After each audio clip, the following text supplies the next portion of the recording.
Hello everyone, இது ரொம்பவே simple. ஆனால் ஒரு டேஸ்ட்டு அல்டிமேட்டாக இருக்கும். சிம்பிளான உருளைக்கிழங்கு ஃப்ரை எப்படி செய்கிறதுன்னு பார்க்கலாம். இதுக்கு 3 ஸ்டெப்பு தான். உருளைக்கிழங்க வேக வச்சு எடுத்துக்கிறணும். ஒரு 3லேருந்து 4 விசில் கிட்ட வேக வச்சு எடுத்துட்டு அதை பெரிய பெரிய பீசஸாக கட் பண்ணி எடுத்துக்கோங்க. கடாயில் எண்ணெய் ஊற்றிட்டு அதில் கடுகு சீரகம் சேர்த்துக்கிறலாம். நல்லா கடுகு பொரிஞ்சு வரவும் அதில் ஒரு கைப்பிடி அளவுக்கு கருவேப்பிலை சேர்த்துக்கலாம். நம்ம இந்த உருளைக்கிழங்கு சாப்பிடும் போதே அந்த கருவேப்பிலையும் நம்ம சேர்த்து கடிக்கிறப்ப டேஸ்ட் அவ்வளோ சூப்பராக இருக்குங்க.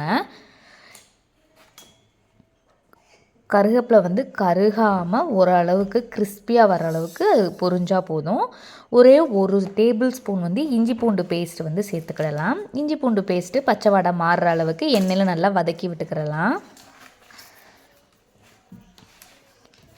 கொஞ்சமாக உங்கள் காரத்துக்கு ஏற்றது மாதிரி சிக்கன் பொடி சேர்த்துக்கோங்க. சிக்கன் பொடி இல்லாட்டினாலும் வீட்டில் இருக்க மசால் கூட நீங்கள் சேர்த்துக்கலாம்.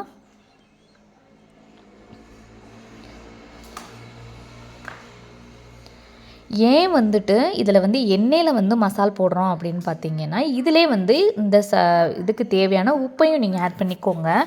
இது எல்லாமே ஏன் எண்ணெயில் போடுறோம் அப்படின்னு பார்த்தீங்கன்னா, உருளைக்கிழங்கு சேர்த்ததுக்கப்புறம் மேலே நம்ம மிளகாத்தூள் தூவுறப்ப அது ஈவனாக எல்லா இடத்துலையும் ஸ்ப்ரெட் ஆகாது.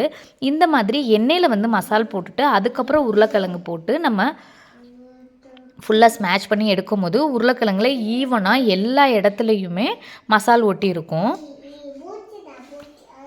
நான் ஒரு 4 உருளைக்கிழங்க வேக வச்சு இந்த மாதிரி ஓரளவுக்கு எல்லா பீசஸுமே பெருசு பெருசாக இருக்கிற மாதிரி போட்டிருந்தேன். இது நம்ம சாம்பார் இந்த மாதிரி குழம்புங்களுக்கு வச்சு சாப்பிட்றப்ப சூப்பராக இருக்கும்.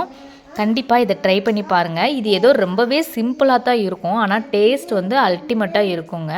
பிகினர்ஸுக்கு இது இது ரொம்பவே யூஸ்ஃபுல்லாக இருக்கும். நீங்களும் இதை ட்ரை பண்ணிவிட்டு உங்கள் வீட்டில் எப்படி டேஸ்ட் இருந்துச்சுன்னு கண்டிப்பாக கமெண்ட் செக்ஷனில் சொல்லுங்கள். தேங்க்ஸ் ஃபார் வாட்சிங். Keep supporting.